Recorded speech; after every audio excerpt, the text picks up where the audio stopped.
दिल को जो अक्ल दे खुदा तेरी गली से जाए क्यों। बुल हवस सुन सीमो जर की बंदगी अच्छी नहीं।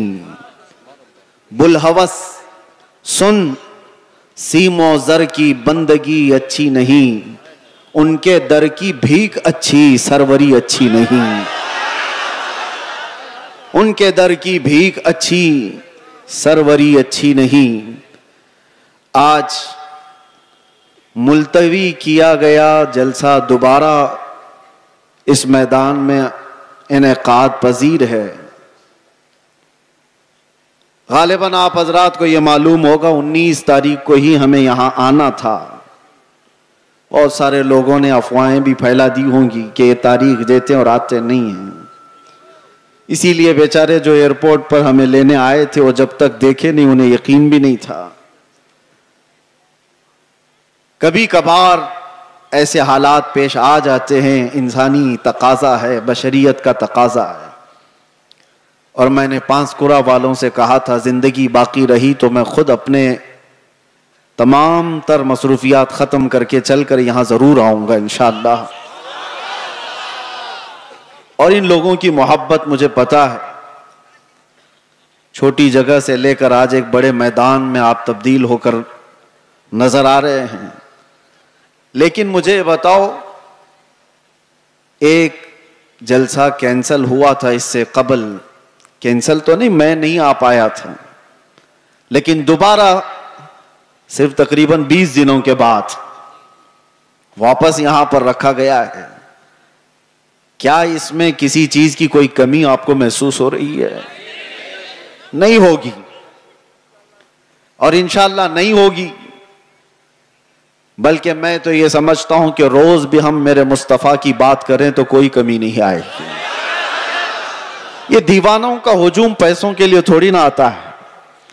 वो नेताओं का जलसा नहीं है। ये 500 के नोटों पर जमा कर लिया जाए। ये वो मजमा है जो रात के 12 बजे भी अपनी गर्दनें हुजूर के लिए देने को तैयार है। ये नबी पाक सल्लल्लाहु अलैहि वसल्लम के आशिकों का हुजूम है, जिसके लिए हर वक्त बराबर का होता है। हर वक्त बराबर का होता है।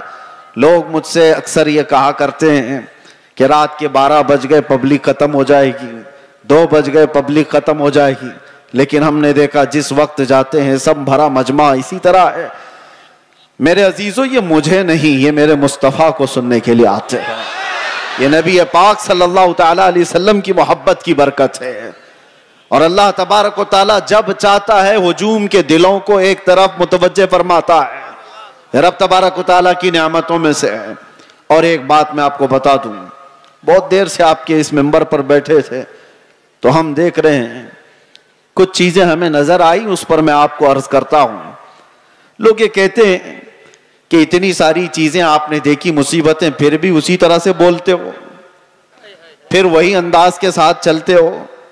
डरना तो चाहिए कि हालात कैसे हैं। सारे हालात को देखो और फिर डर करके आप अपने एतबार से मसलहत का रास्ता इख्तियार करो। मेरे अजीजों, मसलहत और हिकमत किसको कहते हैं? अगर नबी पाक सल्लल्लाहु तआला अलैहि वसल्लम की इज्जत पर बात करने को, खामोशी इख्तियार करने को मसलहत और हिकमत कहते हैं, तो ऐसी मसलहतों को हम लात मारते हैं। यही मसलहत नहीं है। इसको बुज़दिली कहा जाता है, मुदाहनत कहा जाता है, नफ्स परस्ती कहा जाता है।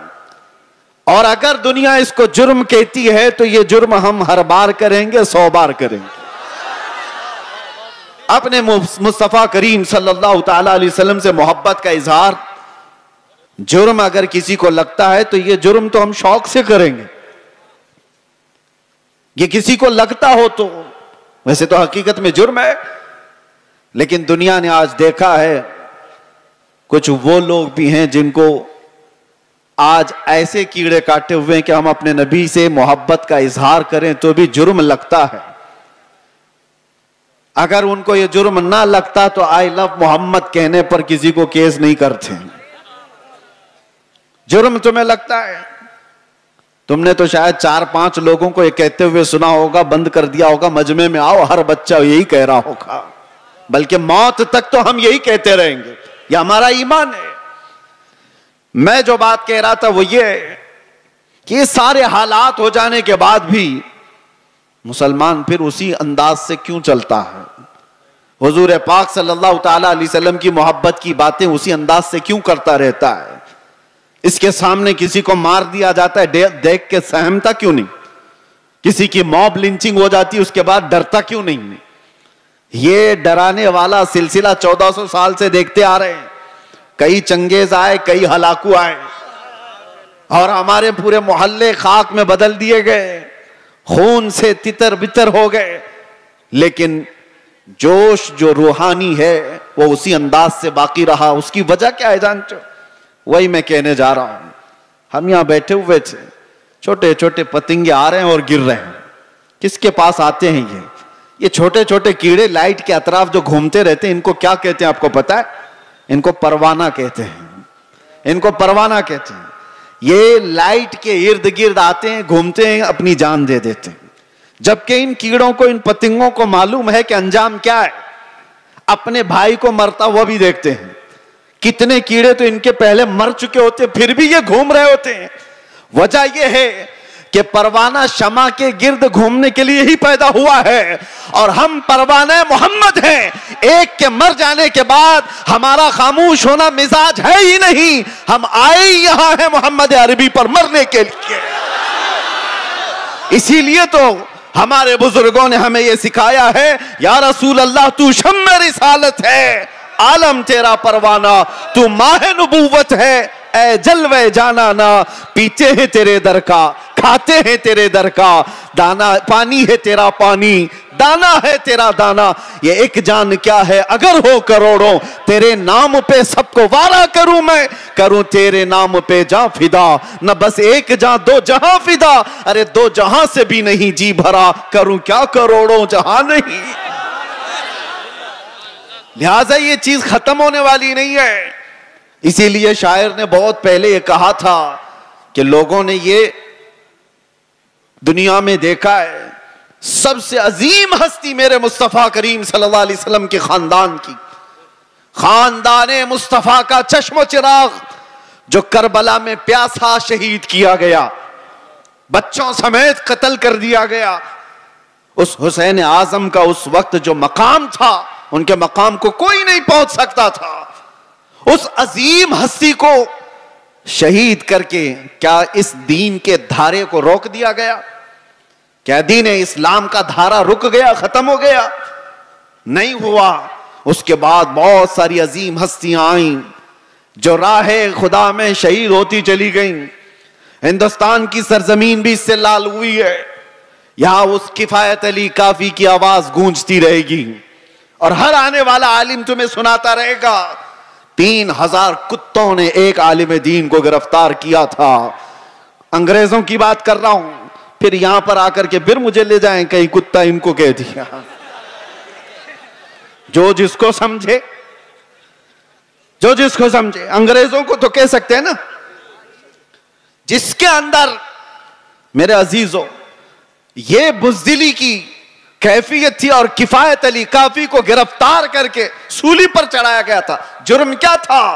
इश्क़े मुस्तफा में बोलता था, मोहम्मद अरबी सल्लल्लाहु अलैहि वसल्लम का दीवाना बनाता था लोगों को, और किसी तरह की फसाद, किसी तरह के फितने और फसाद को अपनी जमीन पर बर्दाश्त नहीं कर पाया तो सूली पर चढ़ा दिया गया एक आलिम दीन को। और आम आलिम दीन नहीं, जिसकी इज्जत, जिसका एहतराम इमाम अहले सुन्नत फाजिल बरेलवी किया करते हो। लेकिन मेरे अजीजों, फांसी पर अंग्रेज चढ़ा रहे थे, मजमा देख रहा था, तब भी किफायत अली काफी के पेशानियों पर कोई शिकन नहीं, कोई फिक्र नहीं, ना जिस्म के अंदर कोई कपकपी, खौफ और हिरास, बल्कि फंदे पर चढ़ने से पहले यूं कहा था, कोई गुल बाकी रहेगा न चमन रह जाएगा, पर रसूलुल्लाह का दीने हसन रह जाएगा। सब फना हो जाएंगे काफी वो, लेकिन हश्र तक नाम हजरत का जुबानों पर चलन रह जाएगा। क्या किया अंग्रेजों ने? 8 दिन तक जश्न मनाया था। किफायत अली काफी को हमने फांसी पर चढ़ा दिया। फांसी पर चढ़ाने से पहले 8 दिन तक किफायत अली काफी के जिस्म पर गरम इस्त्री फेरते थे और जब जख्म होता था तो उस पर नमक छिड़कते थे। उस आलिम दीन को उन्होंने बहुत आजमाइशों में मुब्तला किया, लेकिन वो टस से मस नहीं हुआ। शहीद होने के बाद 8 दिन तक तो जश्न मनाते रहे, ये सोचते हुए कि अब जगाने वाला खत्म हो गया, एक ऐसा जो बोलने वाला था बंद हो गया। उन जालिमों को खुदा का ये दस्तूर नहीं मालूम। मुरादाबाद शहर में इन्होंने किफायत अली काफी को फांसी पर चढ़ाया था, और वही जमाना है 100 किलोमीटर दूर बरेली में अल्लाह ताला इमाम अहमद रजा को पैदा कर रहा है। और वो इमाम अहमद रजा जब जवानी में तशरीफ लाए तो फिर पूरी कौम की गुत्थियों में इश्क़ मुस्तफ़ा पिला दिया। हर जगह से आवाज आने लगी, हर जगह से आवाज आने लगी, सबसे आला वो औला हमारा नबी, सबसे बाला वो बाला हमारा नबी। बच्चे बच्चे की जुबानों पर इश्क़ मुस्तफ़ा सल्लल्लाहु तआला अलैहि वसल्लम की सदाएं गूंजने लगी।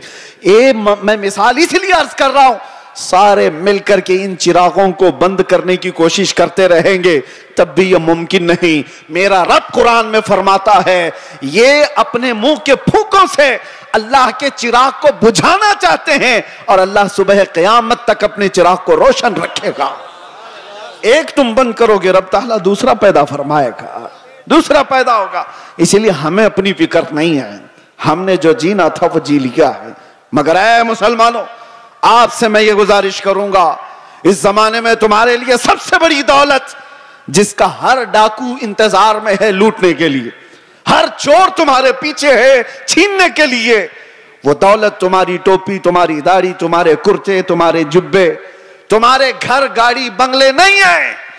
आला हजरत को सुनो, कहते हैं आंख से काजल साफ चुरा ले, यहां वो चोर बला के हैं, तेरी गठरी ताकी है और तूने नींद निकाली है। कौन सी चीज है जिसके सब चोर दुश्मन अतराफ में हैं? कौन सी चीज छीनना चाहते हैं? 100 साल पहले इकबाल ने भी इसका इशारा करके कहा था। अंग्रेज ये कहते थे, ये फाका कश मौत से डरता नहीं जरा। सबको पता है ये मौत से डरने वाली कौम है ही नहीं। हमारे कंधे पर कफन हुआ करता है। डर उसको हो जिसे लगे कि मौत के बाद अंधेरा अंधेरा अंधेरा। डर उस कौम को क्या लगे, इधर आंखें बंद हो उधर मुस्तफा का दीदार हो, उसे डर नहीं। दुनिया ये जानती है। तो अंग्रेज क्या कहते थे, ये फाका कश, भूखा रहता है, प्यासा रहता है, मौत से डरता नहीं जरा।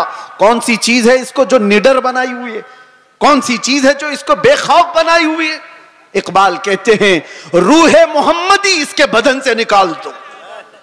वही कहता था अंग्रेज, रूहे मोहम्मदी इसके बदन से निकाल दो। और आला हजरत भी वही कहते हैं, आंख से काजल साफ चुरा ले। आंख से काजल चुराने का मतलब क्या है? अरे ये डब्बी वाला काजल नहीं, एक मोमिन की आंख का काजल इश्क मुस्तफा हुआ करता है। मोहब्बत मुस्तफा अगर तुम्हारे पास है तो तुम्हारी आंखों का काजल है। और इसी के चोर अतराफ में घूम रहे हैं, इसी के चोर, इसी के डाकू। अब तो जमाना ऐसा आएगा कि लोग मुदाहनत पसंद ऐसे होंगे। मियां क्या जरूरत है ऐसी बातें करने की, क्या जरूरत है? याद रखना, ये तमाम मसलहत पसंदी को मैंने दूसरे मुल्कों में देखा है।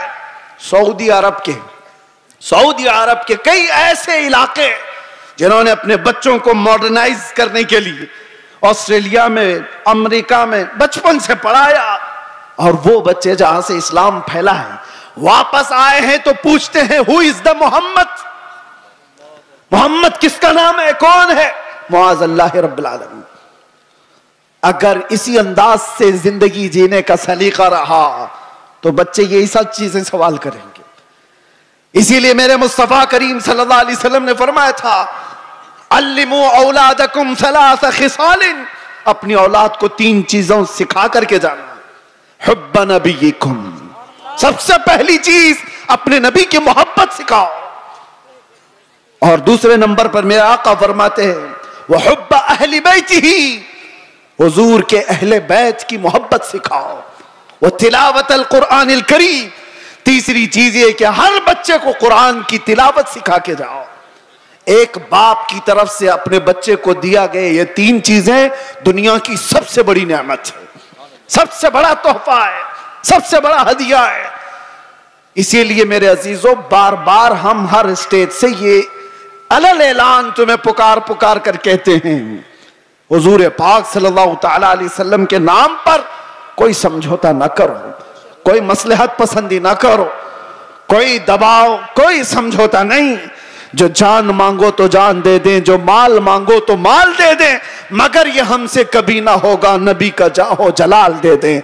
जब तक ये सिफत तुम्हारे अंदर बाकी रहेगी, इंशाअल्लाह कोई कौम तुमको सफ़ह हस्ती से मुकम्मल मिटा ना सकेगी, नहीं होगा। लेकिन एक बात और समझ के चलो, इकबाल की ये बात बहुत पक्की है, अगर इस रिश्ते से तुम दूर होते चले गए, जो मदीने से तार हमारे जुड़े हुए हैं, इससे दूर होते चले गए, होगा क्या? उनके जो हम गुलाम थे, खल्क के पेशवा रहे। हुजूर के जब हम गुलाम थे, पूरी मखलूक के आका हम कहलाते थे। उनके जो हम गुलाम थे, खल्क के पेशवा रहे, उनसे फिरे जहां फिरा, फिर आई कमी वखार में।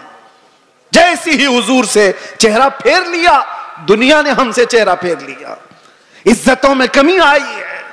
आपको क्या लगता है ये इज्जतें आज हमें जो इस मिंबर पर बैठने की मिली हैं, यह हमारी पगड़ियों से मिली है, यह हमारे जुब्बों की वजह से मिली है?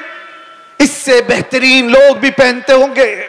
हमें जो इज्जतें मिली हैं इन पगड़ियों से नहीं, वो नाम मुस्तफा की बरकत है। आबरूए मां ज़नाम मुस्तफास्त, इकबाल ने कहा था, हम सब की इज्जत और आबरू हुजूर के नाम से वाबस्ता है।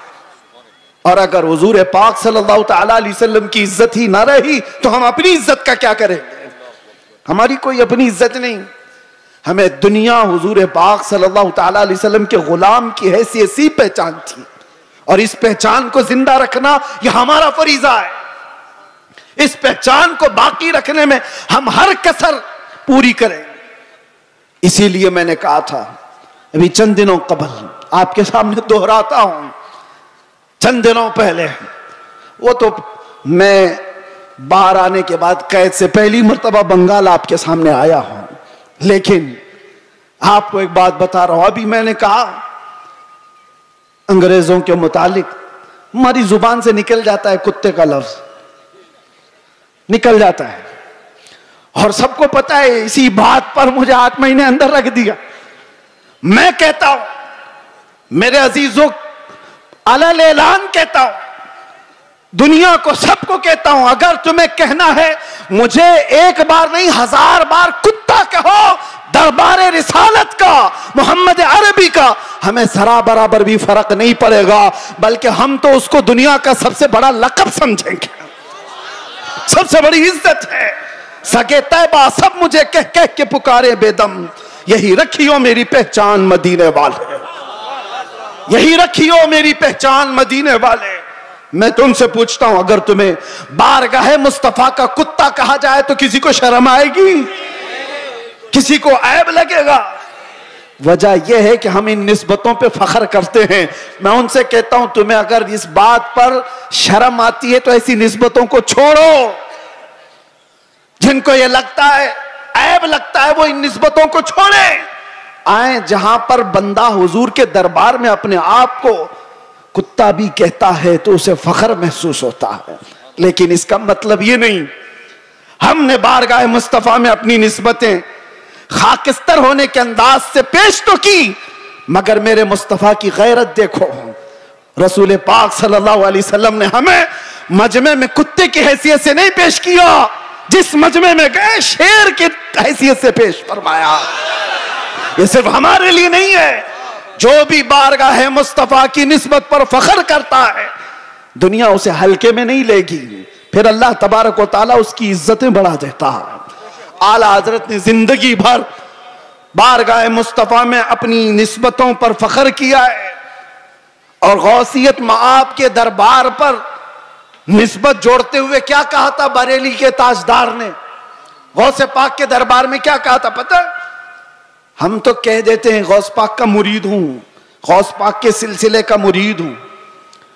मुरीद होना, खादिम होना, ये अपनी जगह पर, वक्त का मुजद्दिद, जिसको अल्लाह तबारक तआला ने 55 से ज्यादा उलूम व फनून पर महारत दी है, 1000 से ज्यादा किताबें लिखाओ, तकवा और तहारत का इमाम, लेकिन गौसे पाक के दरबार में जब बात करनी हो तो यूं कहता है, ऐ गौसियत मआब, तुझसे दर, दर से सग, और सग से है मुझको निस्बत।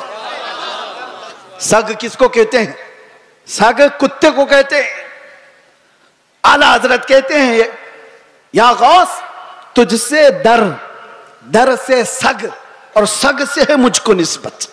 मेरी गर्दन में भी है दूर का डोरा तेरा, और इस निशानी के जो सग हैं नहीं मारे जाते।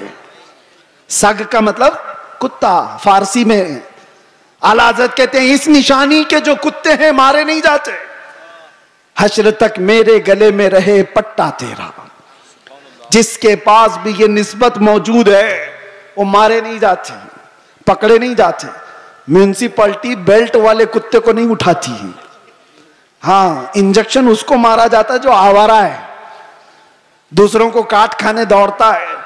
लेकिन जिस कुत्ते के गले में पट्टा होता है उसे छोड़ दिया जाता है। वो निशानी है कि इसका कोई मालिक है, ये किसी का पाला हुआ है।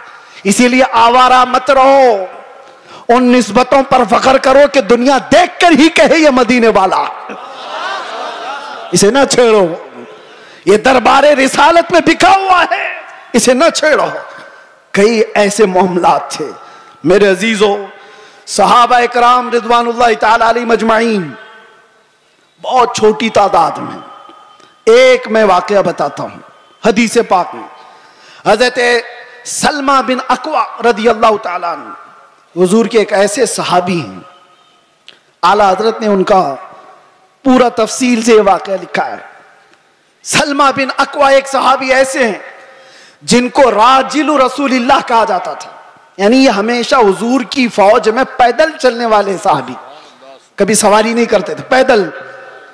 इत्तेफाक ऐसा हुआ, कार्रा का रहने वाला एक अब्दुर्रहमान नाम का शख्स, वो मदीने पर हमला आवर हुआ, 400 लोगों को लेकर आया। 400 लोगों को रात के वक्त में मदीने के बागीचों पर हमला किया और खजूरें जमा किया। 400 लोगों की तादाद बड़ी होती है। मदीने में लोग सो रहे हैं उस वक्त। इत्तेफाक ऐसा कि ये कार्रा के रहने वाले इन मुनाफिकों और काफिरों की फौज लूट मार करके लौट रही थी, तो सलमा बिन अकवा ने देख लिया। होना क्या चाहिए, गांव का एक आदमी जाग रहा है तो लोगों को जगाए कि इतनी बड़ी फौज मदीने के बागीचों से खजूरें लेकर जा रही है, लोगों को जगाए। सलमा बिन अकवा ने किसी को जगाया नहीं, तन्हाई 400 के पीछे दौड़ पड़े, सबके पीछे दौड़ पड़े। और हैरत की बात है कि 400 दौड़ भी रहे हैं, एक नबी पाक के गुलाम से डर करके दौड़ भी रहे। दौड़ते दौड़ते इतनी दूर चले गए कि मदीने से भी निकल गए। वो खजूरें उठाए भाग रहे और सलमा बिन अकवा उनके पीछे पड़े हुए। एक सहाबी की हैबत कितनी थी कि 400 दौड़े जा रहे हैं। सुनने में आपको हैरत होती है कि नहीं? 400 दौड़े दौड़े चले तो गए, एक मकाम ऐसा आया कि सब इधर उधर हो गए, 10 इधर, 15 इधर, 20 इधर, लेकिन सलमा बिन अकवा किसी का पीछा नहीं छोड़ रहे। जो थक करके गिरता था उसकी गर्दन पे पांव रखते थे, और इसी तरह पता नहीं कितने गिरा दिए और दौड़ाते रहे। अब्दुर्रहमान कारी ये पहाड़ पे चढ़ने लगा और पीछे मुड़ करके कहा कि ऐ शख्स, तुझे क्या चाहिए, क्यों इतना दौड़ा रहा है?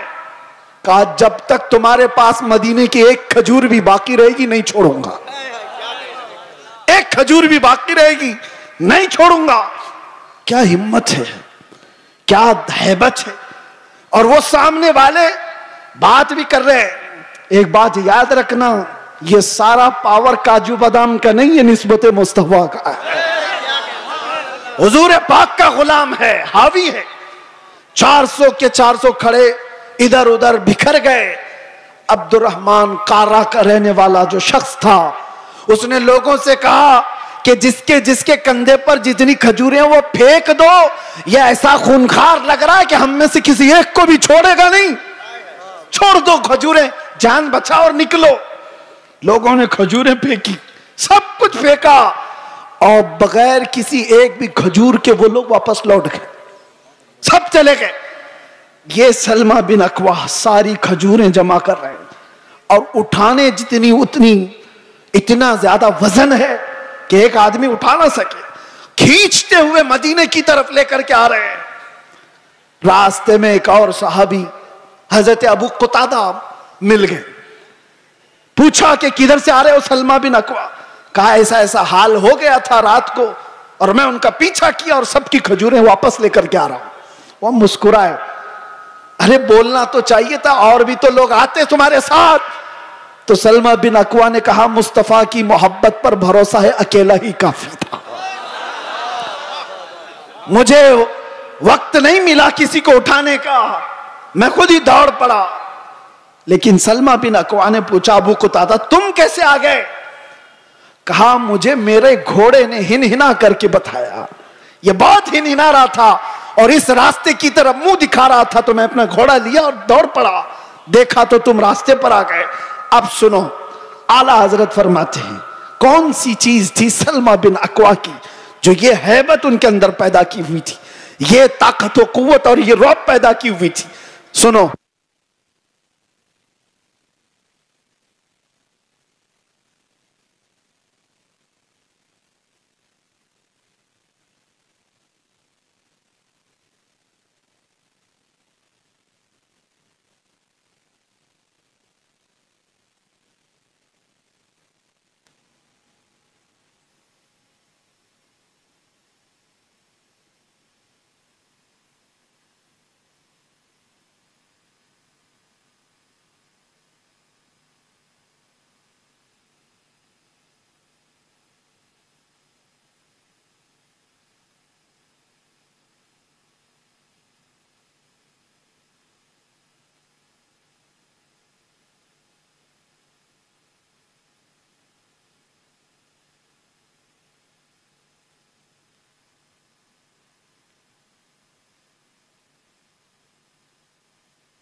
सिर्फ आई लव मोहम्मद नहीं, मोहम्मद सल्लल्लाहु ताला अलैहि वसल्लम का नाम कभी भी सैयदुना के बगैर नहीं कहा जाएगा। वो हमारे आका हैं, आम इंसान नहीं। हमेशा से याद रखो, आई लव सैयदुना मोहम्मद सल्लल्लाहु ताला अलैहि वसल्लम। मैं जो बात कर रहा था सलमा बिन अकवा की, आला हजरत लिखते हैं वजह क्या थी, ये हैबत, ये ताकत, ये रौब। एक तन्हा इंसान 400 पर भारी कैसे हुआ? सलमा बिन अकवा कहते हैं बात ये थी कि एक बार नबी पाक सल्लल्लाहु ताला अलैहि वसल्लम ने सबको बैत करने के लिए बुलाया। लोगों को हुजूर बैत कर रहे थे। हुजूर सल्लल्लाहु ताला अलैहि वसल्लम से हजरत सलमा बिन अकवा ऑलरेडी पहले से बैत किए हुए थे। हुजूर ने सबको बैत करके फिर कहा सलमा बिन अकवा आ जाओ तुम भी बैत कर लो।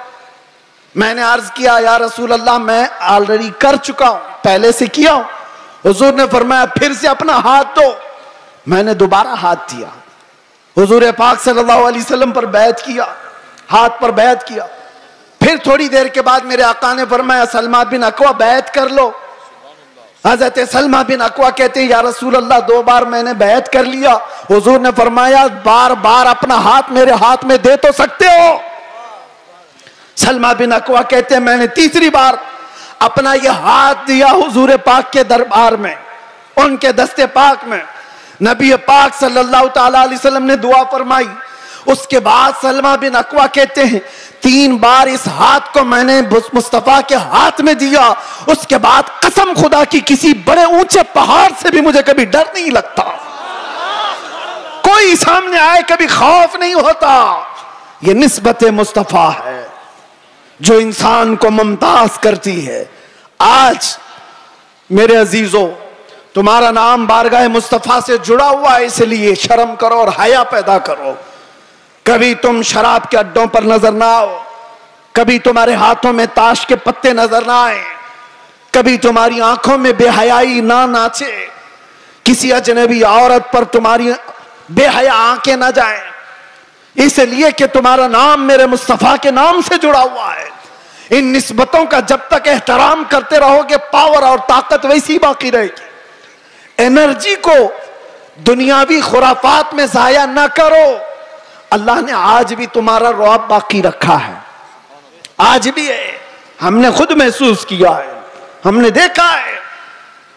आपको खुद को अंदाजा नहीं, लेकिन दुनिया को अंदाजा है। अल्लाह तबारक व तआला मोहब्बत मुस्तफा के सदके ये इज्जत और ये हैबत, ये ताकत, ये रौब अता करता है।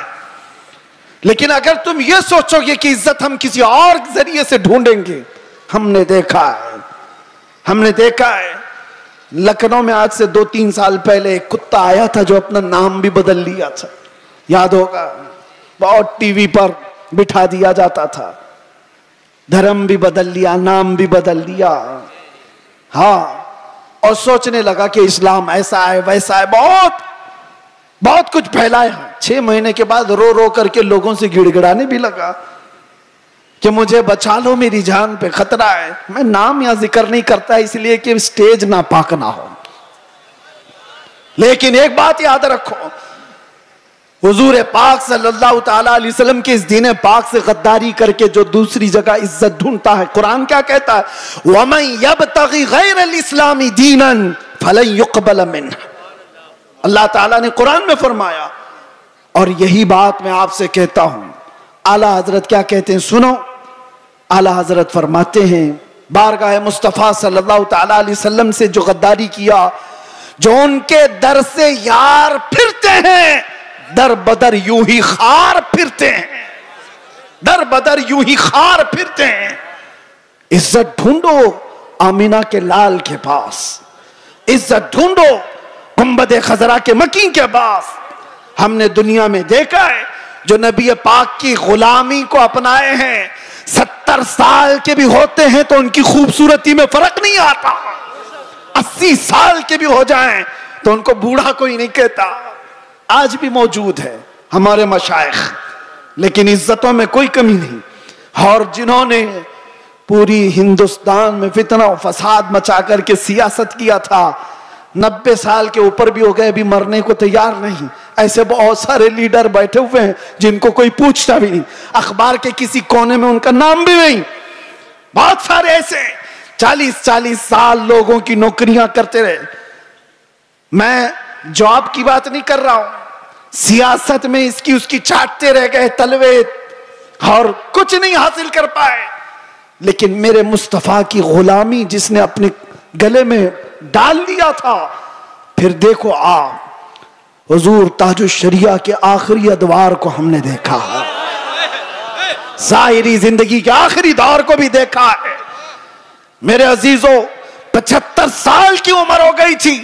1 लाख नौजवानों को, खूबसूरतों को एक तरफ बिठाओ और एक तरफ बरेली के उस शहजादे को बिठाओ, और देखो दुनिया किसकी तरफ देखती है। क्यों? ये चेहरे पर गाजा और ये चेहरे पर कशिश, ये पाउडर और लाली की नहीं, ये मुस्तफा करीम की गुलामी की है। मुस्तफा करीम सल्लल्लाहु ताला अलैहि वसल्लम के मोहब्बत का जो जमाल है वो कभी कम नहीं होता। बचपन में हम सुनते आते थे, मोहम्मद के गुलामों में बुढ़ापा आ नहीं सकता। इसीलिए इज्जत इधर उधर क्यों ढूंढते हो, क्यों जाते हो? उन नौजवानों पर मुझे बड़ा तरस आता है जो कहते हैं दुनिया पता नहीं क्या कहेगी। 5 ग्राम की टोपी उनको भारी लगती है, 5 किलो की फटी जीन्स पहन करके फैशन समझता है। दाढ़ी उसको बहुत भारी लगने लगती है, चुभती है, गड़ती है। रोज उसको निकाल करके गटर नाली में फेंक देता है। और दाढ़ी भी बेचारी इतनी जिद्दी है, रोज आकर के उसको बताती है तू मर्द है। वो निकाल करके कहता है नहीं हूं मैं। वो भाग रहा है। कैसी हैरत की बात है, तुम जिद पे अड़े हो कि नहीं हूं मैं, और वो भी जिद पे अड़ी है, रोज आके बताती है कि तू मर्द है। बेचारा आखिरी दम तक मानने को तैयार नहीं। और हैरत की बात है, जब इनसे पूछा जाए दुनिया का सबसे हसीन चेहरा कौन सा था, तो सब एक जुबान होकर कहते हैं आमीना के लाल का चेहरा सबसे हसीन था। फिर मैं पूछता हूं, उस आमीना के लाल के चेहरे पर जब दाढ़ी थी तो तुझे ऐब क्यों लगती है, तुझे बुरी क्यों लगती है? दुनिया का सबसे ज्यादा हसीन चेहरा मेरे मुस्तफा का था, और वो दाढ़ी वाला था, दाढ़ी वाला था। और एक बात उन औरतों से भी कहता हूं, जो औरतें खुले बाल में समझती हैं कि ये फैशन है, आधे नंगेपन को समझती हैं फैशन है, यानी दुनिया ने इनको ये बताया है कि नंगे रहने को फैशन कहते हैं, आधे कपड़े पहनने को फैशन कहते हैं। अगर आधे कपड़े पहनना फैशन है तो तुमसे ज्यादा फैशनेबल तो भैंस है जो पूरी नंगी रहती है, वो कभी कोई कपड़ा नहीं पहनती। वो जानवर तो तुमसे ज्यादा फैशनेबल है, पूरे ओपन है। जानवरों की तरह दुनिया तुम्हें बनाना चाहती है और तुम समझ रहे हो फैशन है।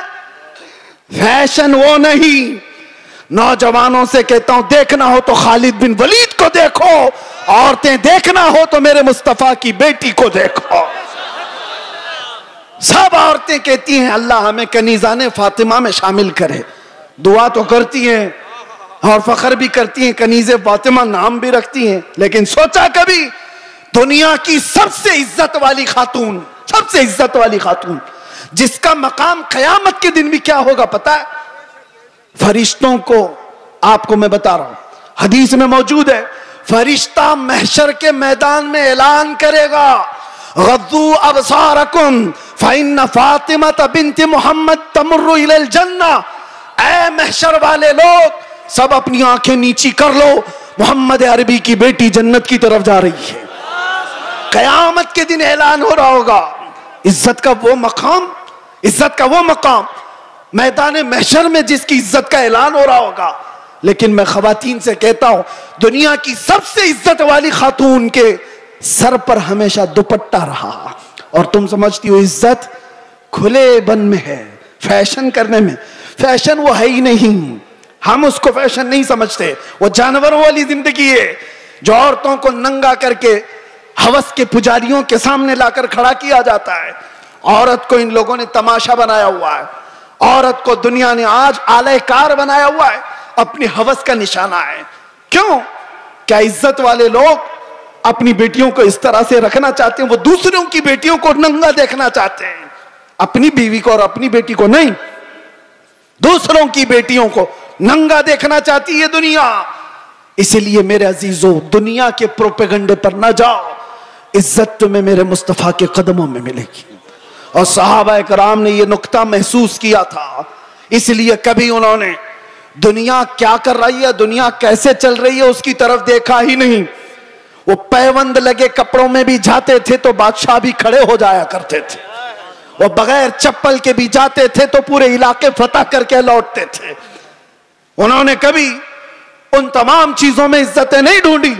एक साहबी हजरत नौमान एक मुल्क में सफीर बन करके गए थे मेरे मुस्तफा के। सफीर समझते हो ना, एम्बेसडर, कासिद। और जब हुजूर पाक के सफीर बन करके ये सहाबी गए तो जिस मुल्क के बादशाह के पास ये जा रहे थे, उस बादशाह ने बहुत सुन रखा था, चर्चा सुन लिया था अरब के इनकलाब का, मेरे मुस्तफा सल्लल्लाहु अलैहि वसल्लम के दीवानों के हुजूम का। तो उसने क्या किया? इंतजामात किया, तैयारियां की, कालीन बिछाया। रेड कारपेट आज भी किसी के लिए बिछाया जाता है, रेशम का कालीन बिछाया, सोने से कलाई की हुई कुर्सी लगा दिया कि मोहम्मद अरबी का सफीर आ रहा है। बादशाह खुद मुसलमान नहीं था लेकिन इज्जत कर रहा था। हजरत नौमान जिस वक्त वहां पहुंचते हैं, देखा उनका इंतजाम ये रेशम के कालीन से है। आपने ठोकर मार करके रेशम के कालीन को अलग कर दिया, जमीन पर चलने लगे। बादशाह भी देख रहा था, और जब कुर्सी पर बैठने का वक्त आया, सोने से कलाई की हुई कुर्सी है, आपने कहा इसको हटाओ, आम सी कुर्सी लाओ, उस पर मैं बैठूंगा।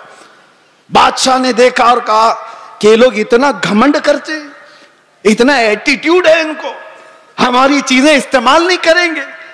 हजरत नौमान ने बताया, ना घमंड ना तकब्बुर, यह हमारा गुरूर नहीं है। मैंने इसलिए ये दोनों चीजें इस्तेमाल नहीं की कि मेरे मुस्तफा की शरीयत में रेशम का इस्तेमाल मर्द के लिए हराम है और सोने का इस्तेमाल भी मर्द के लिए हराम है, मैं इसको इस्तेमाल नहीं करूं। लोग तो ये समझ लेंगे दुनिया का कानून है, इनकी इज्जतों का तरीका है, मेल मिलाप के लिए कर लेना चाहिए ना। वो सहाबी थे और उन्होंने ये दो चीजों को ठुकराया तो किसी ने कहा वो तो तुम्हारे रसूल मदीने में बैठे, तुम तो सैकड़ों मील दूर यहां हो। उस साहबी ने गरज कर कहा था, मुसलमान सिर्फ मदीने में मुसलमान नहीं होता, दुनिया के हर चप्पे में रहे अपने मुस्तफा का वफादार होता है।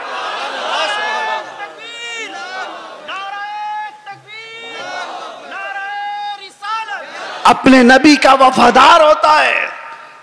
उन सहाबा ने इज्जतें अपने नबी की निस्बत में ढूंढी थी। आज लोग ये समझते हैं कि दुनिया की चकाचौंध में रंग जाने में इज्जत मिल जाएगी, कुछ नहीं मिलने वाला है। जिंदगियां गुजर जाएंगी, लोगों की ठोकरों पर ही जीते रह जाओगे, लोग उछालते रह जाएंगे। हाँ, नबी पाक सल्लल्लाहु ताला अलैहि वसल्लम से वफादारी और उनकी मोहब्बत में जो इज्जत है, मैं कहता हूं चंद तकलीफें तो आ सकती हैं, लेकिन कल्ब का जो सुकून है वो दुनिया की झोलियों में कभी नहीं मिलेगा। अल्हम्दुलिल्लाह हमने ये चीज महसूस भी किया है। दुनिया जिस तरह भी तकलीफ देने की बात करती हो, लेकिन मुस्तफा करीम की याद हमें सुकून बख्श देती है। उनकी यादें हमें दिल की तमानीनत अता कर देती हैं। आ जाओ ऐ मेरे सुन्नी मुसलमानों, आला हजरत की उस बात पर हम जमा हो जाते हैं जिसमें उन्होंने कहा था, आज ले उनकी पनाह, आज मदद मांग उनसे, कल न मानेंगे कयामत में अगर मान गया, उन्हें जाना उन्हें माना, न रखा गैर से काम, लिल्लाहिल हम्द मैं दुनिया से मुसलमान गया। सारे टेंशन सारे डिप्रेशन का एक ही इलाज, किसको किसको राजी करोगे, एक को राजी करोगे दूसरा नाराज। दुनिया यही है, इसीलिए आओ सबको राजी कर भी ना पाओगे, जिंदगियां खत्म हो जाएंगी। इसीलिए आला हजरत कहते हैं सारे टेंशन सारे डिप्रेशन का एक ही इलाज है, उन्हें जाना उन्हें माना, ना रखा गैर से काम, लिल्लाहिल हम्द मैं दुनिया से मुसलमान गया। अपने आप को बारगाह मुस्तफा के हवाले करो।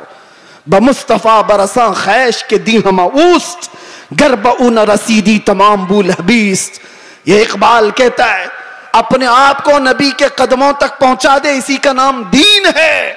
और अगर तू वहां तक नहीं पहुंचा तो जिंदगी अबू लहब की तरह है, जिंदगी अबू लहब की तरह है। ऐ नौजवानों, नबी पाक सल्लल्लाहु ताला अलैहि वसल्लम से वफादारी का मतलब क्या है? वफादारी किसको कहते हैं? अभी मैं कहूंगा तो नारे जोर से लगाओगे, ये वफादारी है। और फिर एक डंडा पड़े तो सारे भाग जाएं, ये वफादारी है। वफादारी ये नहीं, वफादारी तूफानों में भी खड़े रहे, आंधियों में भी खड़े रहे और शरीयत मुस्तफा को आंच आने ना दे, शरीयत मुस्तफा पर अपने अमल के जरिए से उसको मजबूती अता करे, ये वफादारी है। मिसाल के तौर पर मैं अगर किसी को कोई चीज दे करके जाता हूं, एक कपड़ा ही सही, मोहब्बत का तकाजा तो यह है कि लोग उसको संभाल कर रखेंगे, सही बात है।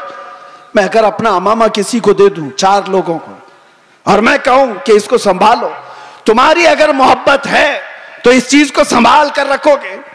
लेकिन वक्त ऐसा आया कि सारी जगहों पर बोलते तो घूम रहे, हमारे पास ये है, हमारे पास अमामा है, हमारे पास कपड़ा है, लेकिन पूछा गया है कहां?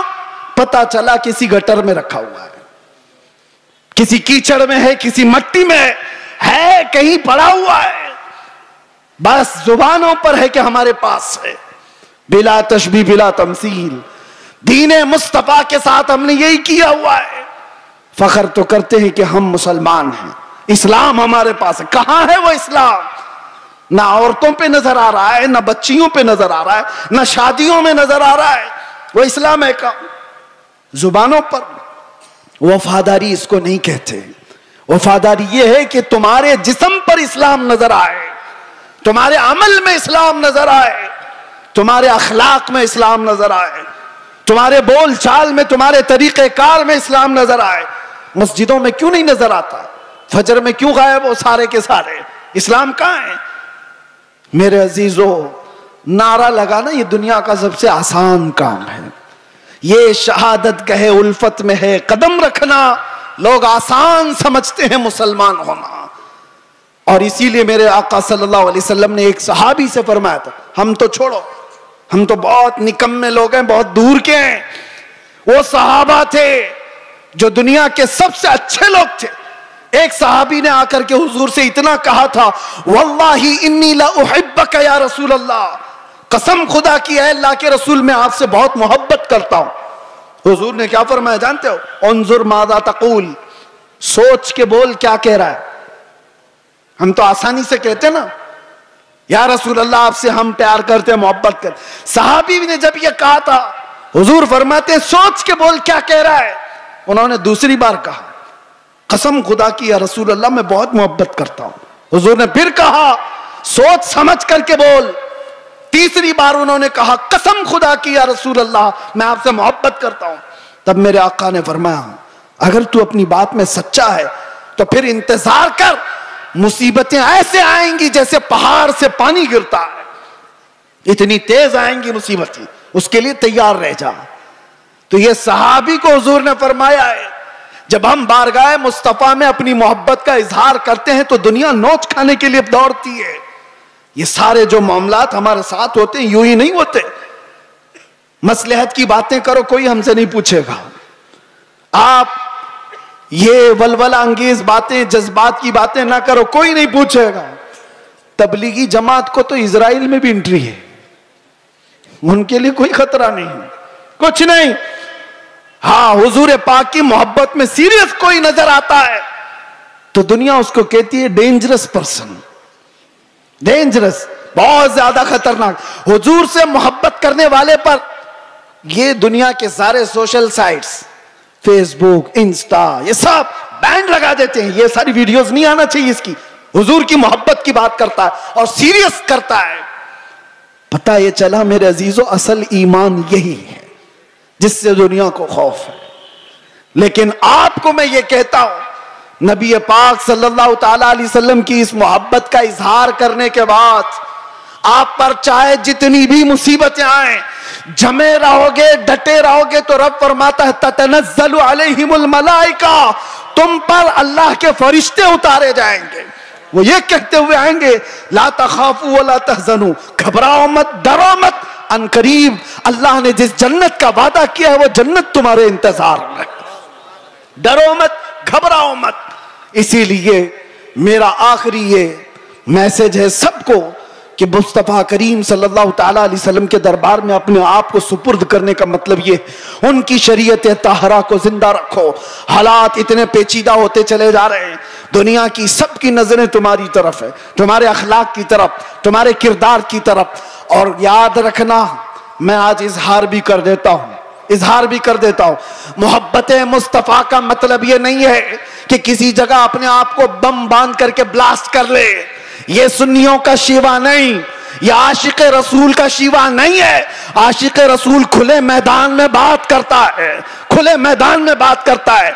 ये तमाम चीजें जो हरकतें हिंदुस्तान की सरजमीन पर हो या दुनिया की किसी सरजमीन पर, आतंकवाद जिसको कहा जाए, दहशतगर्द जिसको कहा जाए, टेररिज्म जिसको कहा जाए, इश्क मुस्तफा से उसका राई के दाने के बराबर भी ताल्लुक नहीं होता।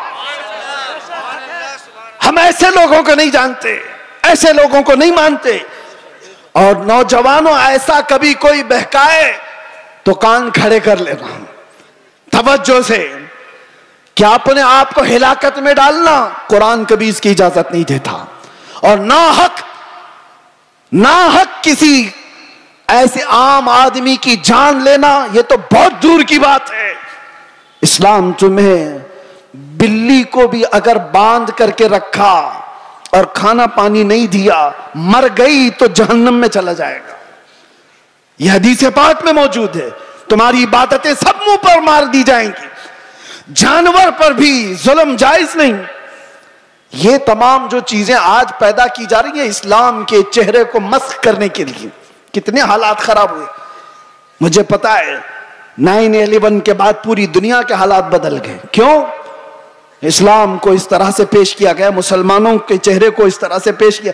चंद मुसलमानों ने अगर ये किया है तो सारे मुसलमानों को चाहिए कि ऐसे लोगों से अपना कोई रिश्ता ना रखें। खुल करके कहो, सूफिया की ये जमात है या औलिया कामिलीन से मोहब्बत करने वाली और इश्क मुस्तफा की गुन गाने वाली जमात है। नौजवान, सोशल मीडिया पर अगर कहीं किसी का लिंक भी हो तौबा कर लो, निकल जाओ ऐसी चीजों से। अरे तुम शेर हो, मुस्तफा करीम के वफादार हो, तुम्हें ऐसी हरकतों की जरूरत कतई नहीं पेश आएगी। अल्लाह तबारक व तआला इस दीन का हामी व नासिर व मददगार है। ये दीन सुबह क़यामत तक जिंदा रहेगा। और मैं मजम्मत भी करता हूं ऐसे किसी भी नौजवान की मुलव्विस होने से, किसी भी नौजवान के। और मैं आसपास सारे लोगों को तंबीह करता हूं सोशल मीडिया के जरिए से, कुछ ऐसी जमातें जो नौजवानों को भड़का करके, नौजवानों को दीन के नाम पर और भी बहुत सारे ऐसे जज्बाती नाम पर उनको उभारती हैं, कई जगह पर उनको ले जाती हैं। ये सारी जमातें पड़ोस मुल्क से अपना काम कर रही हैं और हिंदुस्तान में क्या पूरी दुनिया में अपने नसें फैलाई हुई हैं। इसलिए यह तंबीहन जरूरी है हर नौजवान को। सोशल मीडिया का भी इस्तेमाल करो तो बहुत सोच समझ करके, किसी के हत्थे मत चढ़ जाना, किसी ऐसे के हत्थे मत चढ़ जाना जो तुम्हारे जज्बात का इस्तेमाल करके तुमसे ऐसे काम करवा दे जो पूरी उम्मत मुस्लिमा के लिए खतरा बन जाए, पूरे इस्लाम के लिए खतरा बन जाए। आज हर मुसलमान के लिए, ये सारे टोपी दाढ़ी वालों के लिए कितना खतरा है, कितनी मुश्किलात है। आपको पता है न्यूयॉर्क में आज से 25 साल पहले जब ऐसे हमले हुए थे तो कई साल तक वहां रहने वाले मुसलमानों को कितनी तकलीफें उठानी पड़ी थी, कितनी तकलीफें। और कई मर्तबा ऐसा भी हुआ कि एक चीज है एक्सट्रीमिज्म, ये जो शिद्दत पसंदी है वो दूसरी शिद्दत पसंदी को जन्म देती है। एक तरफ से शिद्दत हो तो दूसरी तरफ की भी शिद्दत को वो जन्म देती है। हालात ऐसे थे कि लोग उस वक्त सिखों को भी मार रहे थे तो उन्होंने भी पगड़ियां निकाल ली, दाढ़ियां निकाल दी। मुसलमानों के साथ भी यह मामला था। चंद लोगों की वजह से पूरी उम्मत मुस्लिमा खतरे में है। क्यों ऐसा कोई नौजवान करे? न खुद का भला, न दीन का भला, न देश का भला, किसी का भला नहीं सिवाय नुकसान के। इसलिए नौजवानों, इन हालात में कभी भी अपने व्हाट्सएप का इस्तेमाल, अपने फेसबुक का इस्तेमाल, अपने इंस्टा का इस्तेमाल, ये सारे जाल हैं। तुम्हारे स्टेटस का इस्तेमाल कभी ऐसी चीजों में हरगिज ना करो। हाँ, रोज स्टेटस लगाओ आई लव मोहम्मद सल्लल्लाहु अलैहि वसल्लम, सैयदना मोहम्मद सल्लल्लाहु अलैहि वसल्लम, इसमें कोई दिक्कत नहीं है। अपने नबी पाक से इश्क का इजहार रोज सुबह शाम करो, इसमें कोई दिक्कत नहीं है। अपने दीन इस्लाम की अच्छी बातों को नशर इशात करो, ये बहुत खूब बात है। लेकिन कुछ ऐसी गतिविधियों के साथ तुम जुड़े रहोगे तो खुद को भी खतरे में डालोगे, खानदान को भी और कौम को भी, पूरी उम्मत को भी। और अल्लाह कुरान में फरमाता वला तुल्कू बिअयदीकुम इला तहलुका, अपने आप को हिलाकत में हरगिज मत डालना। और जो हिलाकत में खुद अपने आप को डालता है वो सुसाइड करने का जुर्म यह है कि वो डायरेक्ट जहन्नम में जाएगा, डायरेक्ट जहन्नमी है, खुदकुशी करने वाला। तौबा करें इन तमाम चीजों से और अपने आप को बर्बाद होने से बचाएं। अल्लाह तबारक व तआला इस उम्मत मुस्लिमा पर रहम करम फरमाए, हमारे हालात को रब तबारक व तआला अमन अमान अता फरमाए, हमारे इस मुल्क को अमन अमान अता फरमाए, जालिमों के जुल्म से अल्लाह हिफाजत फरमाए, बुरी नजर से अल्लाह हमारी हिफाजत फरमाए। आखिर में फिर मैं ये कहूंगा, न इधर उधर की बातें करें, चलो आमिना के लाल की बातें करें। हुजूर पाक सल्लल्लाहु अलैहि वसल्लम की बातों से जो इज्जतों में इजाफा है वो किसी और में नहीं। सैयदना उमर इब्न खत्ताब फरमाते हैं, लोग मुझे खत्ताब का बेटा उमर कहते थे, लेकिन जब मुस्तफा करीम की निस्बत आ गई तो लोग अब खत्ताब का बेटा उमर नहीं अमीरुल मोमिनीन कहकर पुकारते हैं और खलीफतुर रसूलुल्लाह कहकर पुकारते हैं। ये इज्जतें हैं मेरे अजीजों। खालिद बिन वलीद 125 जंगों में गए, किसी जंग में शिकस्त नहीं हुई। पूछा गया तो कहते हैं हर जंग में अल्लाह फतह इसलिए अता करता है कि मेरी टोपी में हमेशा हुजूर के 3 मुँह मुबारका हुआ करते हैं। उस निस्बत पर वो फख्र किया करते थे। आज आओ हम भी उन्हीं निस्बतों पर फख्र करें। दुनिया की निस्बतें हमें न यहां सुरखरू करेंगी न वहां पर। बारगाह मुस्तफा से जो वाबस्ता हुआ उसका हाल यह है, जब तक बिके न थे तो कोई पूछता न था, या रसूल अल्लाह तुमने खरीद कर हमें अनमोल कर दिया, लब्बैक या रसूल अल्लाह। लब्बैक या रसूल अल्लाह, लब्बैक या रसूल अल्लाह। जिंदगी ये नहीं किसी की किसी के लिए, जिंदगी है नबी की नबी के लिए। ना समझ मरते हैं जिंदगी के लिए, जीना मरना है सब कुछ नबी के लिए। या रसूल अल्लाह, दहन में जुबान तुम्हारे लिए, बदन में है जान तुम्हारे लिए। हम आए यहां और उठे भी वहां। लब्बैक या रसूल अल्लाह।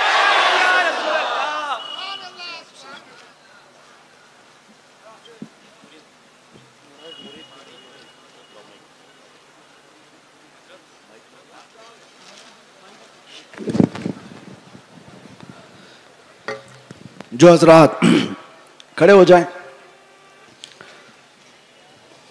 सिलसिला आलिया कादरिया की निस्बत हासिल करने के लिए मुझसे कहा गया है। मैं जिस अंदाज से पढ़ाऊं, मेरे साथ मिलकर के पढ़ें। और जो ऑलरेडी किसी सिलसिला सहीहा से और मुर्शिद बरहक से मुरीद हैं, ऑलरेडी किसी से मुरीद हैं, तो तौबा करने की नीयत से मेरे साथ मिलकर के पढ़ें। औज़ु बिल्लाहि मिनश शैतानिर रजीम, बिस्मिल्लाहिर रहमानिर रहीम। मैं मर्दों को अपने अंदाज से पढ़ाता हूँ, औरतें अपने अल्फाज में पढ़ेंगी। ला इलाहा इल्लल्लाह मुहम्मदुर रसूलुल्लाह सल्लल्लाहु अलैहि वसल्लम। रज़ीतु बिल्लाहि रब्बा व बि मुहम्मदिन सल्लल्लाहु अलैहि वसल्लम रसूलन नबिय्या व बिल इस्लामी दीना व बिल कुरआनी किताबा व बिल काबती क़िबला व बिल मुमिनीना इख्वा। इलाही, मैंने तौबा की अपने पिछले तमाम गुनाहों से, अहद करता हूँ शरीयत मुस्तफ़ा पर कायम रहूँगा। फ़र्ज़ हर वाजिब को उनके वक्तों पर अदा करता रहूँगा। हर बुराई से बचता रहूँगा। इलाही, मैं वादा करता हूँ अहले सुन्नत व जमाअत के सच्चे मज़हब पर कायम रहूँगा। मैं दाखिल हुआ सिलसिलाए आलिया कादरिया में। इलाही, मुझे गौसे पाक के मुरीदों में कबूल फरमा। क़यामत के दिन उनकी जमाअत में हशर फरमा। मैंने अपनी जान, अपना माल, अपना सब कुछ अल्लाह और उसके रसूल के लिए बेच दिया, बेच दिया, बेच दिया। मैंने अपनी गर्दन नामू से रिसालत की हिफाजत के लिए वक्फ किया, वक्फ किया, वक्फ किया। इन्नल्लाह अश्तरा मिनल मुअमिनीना अनफुसहुम व अम्वालहुम बिअन्न लहुमुल जन्नह युक़ातिलूना फ़ी सबीलिल्लाहि फ़यक़्तुलूना व युक़्तलून वअदन अलैहि हक़्क़न फ़ित तौराति वल इंजीलि वल क़ुरआन वमन औफ़ा बिअहदिही मिनल्लाहि फ़स्तबशिरू बिबैइकुम अल्लज़ी बायअतुम बिही वज़ालिका हुवल फ़ौज़ुल अज़ीम। इलाहुल आलमीन, सत्तारुल उयूब, गफ़्फ़ारुद दुनूब, क़दीर जब्बार, खुदा इस महफ़िल पाक को शरफ़ क़बूलियत अता फ़रमा।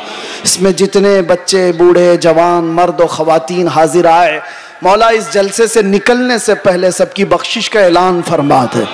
मौला, हम में जो बीमार है उन्हें शिफा अता कर, जो बेरोज़गार है उन्हें हलाल रोज़ियाँ अता कर, जो नाहक मुकद्दमे और जेलों में है उनको आज़ाद कर दे। या रब्बल आलमीन, जो बे औलाद हैं उन्हें साहब औलाद बना दे। मौला करीम, जो बेजोड़ है उन्हें नेक व सालेह रिश्ते अता फरमा। ऐ खल्लाक़े कायनात, अरहमर राहिमीन, हमारी माँओं, बहनों, बच्चियों, बेटियों, बहुओं, बीवियों, सबकी इज्जत व आबरू की हिफाजत फरमा। ऐ अल्लाह, हमारे ईमान और अक़ीदे की हिफाजत फरमा। क़यामत तक हमारी नस्लों में आशिक़ाने मुस्तफ़ा पैदा फरमा। हमारी औलाद को बदअक़ीदा और गुमराह होने से महफूज फरमा। या रब्बल आलमीन, या अकरमल अकरमीन, हम सबको नज़र बद से बचा, हासिदीन के हसद, शर्रीन और फित्तीन और जलने वालों के जलन से बचा। जादू, सहर, सिफली, उल्वी, हर तरह की बुरी बीमारियों से हमारी हिफाजत फरमा। ऐ रब्बे करीम, अहसन अल खालिकीन, कदीर जब्बार खुदा, इस मुल्क को हर तरह के जुल्म फसाद से बचा, हमें बरकतों वाला मुल्क अता फरमा। या रब्बे करीम अहसनल खालिकीन, तेरे हबीब पाक सल्लल्लाहु अलैहि वसल्लम की सच्ची मोहब्बत कामिला हम सबको नसीब फरमा। क़यामत के दिन तेरे नबी पाक के कदमों में जगह अता फरमा। ए अल्लाह, ए करीम खुदा, हमारी आंखें न जाने कब हमेशा के लिए बंद हो जाएं। इन आंखों के बंद होने से पहले एक बार तेरे हबीब पाक के चेहरे की जियारत नसीब फरमा। ए अल्लाह, हम सब का आखिरी वक्त मदीने में अता फरमा। तेरे नबी के कदमों में जन्नतुल बकी में दफन नसीब फरमा। दुनिया में हर आफत से बचाना मौला, उक़बा में न कुछ रंज दिखाना मौला। बैठे जो दरे पाक के पैगंबर के हुजूर, ईमान पे उस वक्त उठाना मौला। इन्नल्लाह व मलाइकतहु युसल्लूना अलन नबी या अय्युहल्लज़ीना आमनू सल्लू अलैहि व सल्लिमू तस्लीमा।